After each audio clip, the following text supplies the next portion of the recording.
Hola.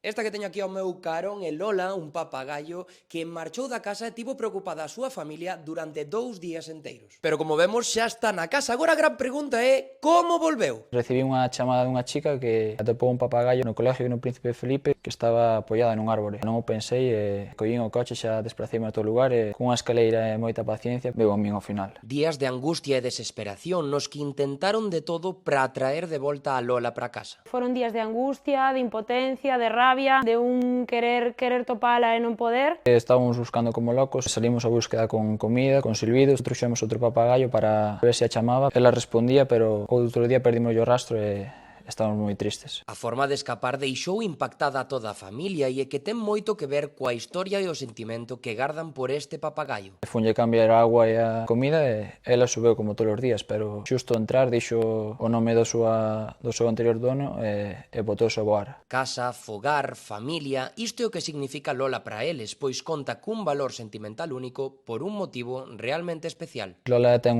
un valor moi importante para nós porque de casa e regaloume unha persoa moi especial para nós que xa non pode estar. De casa é un pedaciño desa persoa tan especial que nos deixou fai un ano. Queremoslle moito e ten un valor moi significativo para nós.